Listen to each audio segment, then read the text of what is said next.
नमस्कार, आपका स्वागत है हमारे चैनल द फार्मा कोर्स 2.0 पे। तो आज के इस वीडियो में हम देखने वाले हैं फार्मास्यूटिक्स इस सब्जेक्ट के इम्पोर्टेंट एमसीक्यूज के बारे में। तो आइए स्टार्ट करते हैं।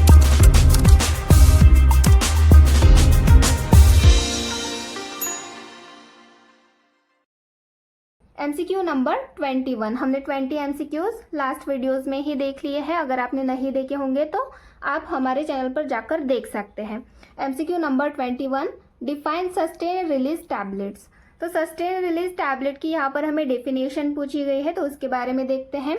Sustained release tablets are the tablets which slowly release over an extended period of time।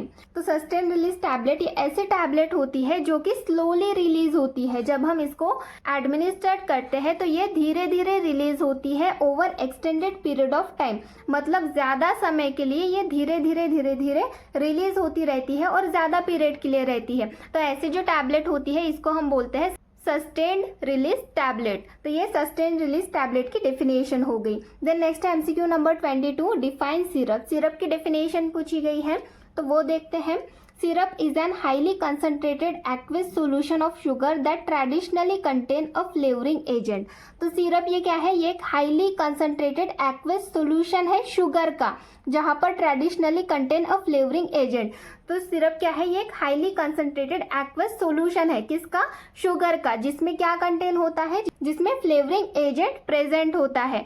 Flavouring agent syrup में ऐड किया जाता है। तो ये डेफिनेशन हो गई सिरप की।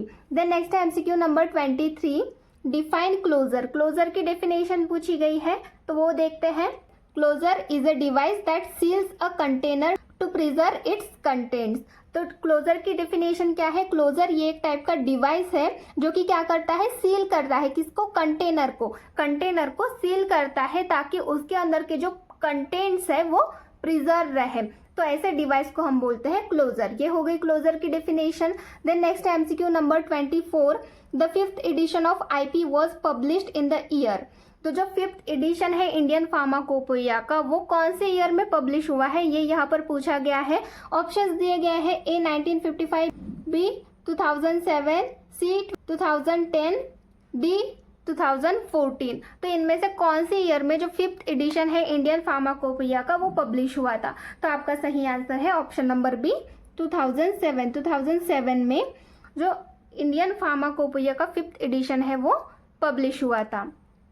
Then next MCQ number 25, tartrazine gives dash colour. तो टाट्राजीन जो है वो कौन सा कलर देता है, ये यहाँ पर हमें पूछा गया है। ऑप्शंस दिए गए हैं। A pink, B red, C lemon yellow, D dark green. तो इनमें से कौन सा कलर टाट्राजीन की वजह से आता है? तो आपका जो सही आंसर है वो कौन सा है? Lemon yellow. टाट्राजीन की वजह से लेमन येलो ये कलर हमें मिलता है। तो यहाँ पर आपका सही आंसर है option number C, lemon yellow. Then next है MCQ number 26, disintegration time of uncoated tablet is. तो डिसइंटीग्रेशन टाइम क्या है अनकोटेड टैबलेट का, ये हमें यहाँ पर पूछा गया है। ऑप्शंस दिए गए हैं। ए 5 minute, B 10 minute, C 15 minute, D 20 minute.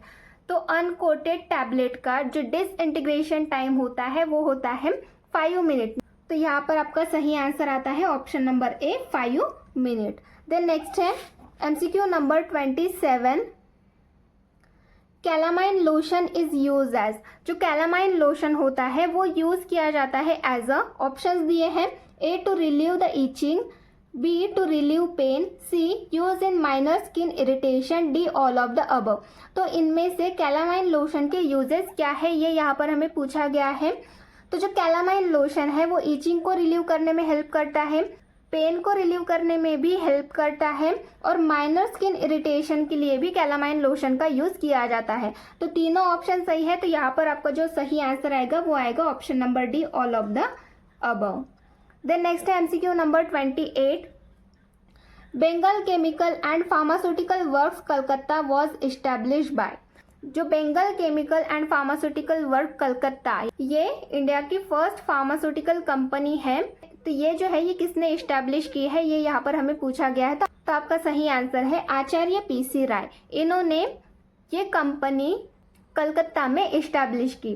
Then next MCQ number 29, write any 2 disadvantages of syrup. Syrup के कोई भी 2 डिसएडवांटेजेस आपको लिखने हैं। तो वो देख लेते हैं। A, patient taking syrup regularly are at the risk of dental caries. अब जो सिरप होता है वो मीठा होता है, उसमें शुगर होता है, तो जब पेशेंट रेगुलरली सिरप ले रहे हैं तो उनमें रिस्क होता है डेंटल कैरीज का। तो ये एक डिसएडवांटेजेस हो गया। देन नेक्स्ट है B, crystallisation of sugar take place if container is left open. अगर हमने सिरप का जो कंटेनर है, मतलब जो क्लोजर है, वो हमने लगाया ही नहीं, कंटेनर का जो ढक्कन है वो हमने ओपन ही रख दिया, तो उस कंडीशन में जो सिरप है वो लिक्विड फॉर्म से सॉलिड फॉर्म में कन्वर्ट हो सकता है, उसका क्रिस्टलाइजेशन हो सकता है। तो ये एक डिसएडवांटेजेस होता है सिरप का। तो इस तरीके से ये डिसएडवांटेजेस हो गए। Then next MCQ number 30, define emulsion. Emulsion की यहाँ पर हमें डेफिनेशन पूछी गई है, तो वो देखते हैं। Emulsion is biphasic liquid system in which one liquid is dispersed throughout another liquid in the form of small droplets. तो इमल्शन ये एक बाइफेजिक लिक्विड सिस्टम है जहां पर एक लिक्विड जो है वो डिस्पर्स होता है थ्रू अनदर लिक्विड। एक लिक्विड जो है वो दूसरे लिक्विड में डिस्पर्स होता है इन the form of small droplets. छोटे छोटे ड्रॉपलेट्स के फॉर्म में एक लिक्विड जो होता है वो दूसरे लिक्विड में डिस्पर्स होता है। तो ये एक बाइफेजिक लिक्विड सॉल्यूशन होता है, इसी को हम इमल्शन बोलते हैं। तो इस तरीके से ये इमल्शन की डेफिनेशन हो गई। तो इस तरीके से ये कुछ एमसीक्यूज हो गए फार्मास्यूटिक्स के। ऐसे ही और एमसीक्यूज के लिए हमारे चैनल से जुड़े रहिए। Thank you.